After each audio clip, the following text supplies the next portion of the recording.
Hello. Hello. ನಮಸ್ಕಾರ ಸ್ವಾಮಿಗಳೇ, ನಮಸ್ಕಾರ. ನಮಸ್ಕಾರ ನಮಸ್ಕಾರ ರೀ. ಪುನೀತ್ ಅವ್ರೆ, ಚೆನ್ನಾಗಿದ್ದೀರಾ? ನಾನ್ ಚೆನ್ನಾಗಿದ್ದೇನ್ರಿ, ತಾವ್ ಹೇಗಿದ್ದೀರಿ? ಆರಾಮಾಗಿದ್ದೀರಿ, ನಾನ್ ಆರಾಮಾಗಿದ್ದೀರಿ. ಖಂಡಿತ ಬರ್ತೇನ್ರಿ ಮಠಕ್ಕೆ. ಒಂದೊಂದ್ಸಲ ಗುಲ್ಬರ್ಗಾಗ್ ಬಂದಾಗ್ರಿ ನಿತಿನ್ ಅವ್ರಿಗೆ ಹೇಳ್ಬಿಟ್ರಿ, ನಿಮ್ಮ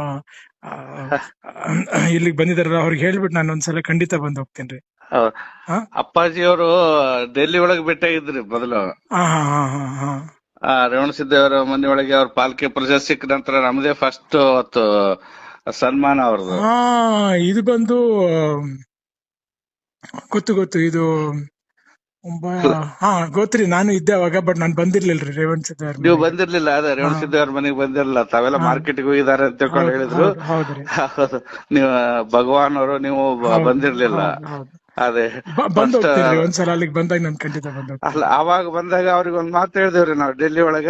ಹಾ ನಾವು ನಿಮ್ಮನ್ನ ಭೇಟಿಯಾಗಿದ್ದೀವಿ, ಹಾ ನಾವು ನಿಮ್ಮನ್ನ ನೋಡಿವಿ, ನಮ್ಮ ಭಕ್ತರೆಲ್ಲ ನೋಡ್ಬೇಕು, ಹಾ ನಮ್ ಜಾತ್ರೆಗೆ ಬಂದು ಇದೇ ಸನ್ಮಾನ ಅಲ್ಲಿ ಸ್ವೀಕಾರ ಮಾಡ್ಬೇಕು ಅಂತ ತಿಳ್ಕೊಂಡು ಹೇಳಿದ್ದೆವು ಅಮ್ಮ ಅಪ್ಪ ಅವರಿಗೆ. ಹ್ಮ್ ಅವ್ರು ಬಂದು ದೊಡ್ಡ ಜಾತ್ರೆ ಒಳಗೆ ಸತ್ಕಾರ ಸ್ವೀಕಾರ ಮಾಡಿ ಹಾಡಿ ಕುಣಿದು ಬಹಳ ಆನಂದ ಕೊಟ್ಟು ಹೋಗಿದ್ರಿ ಅವತ್ತ.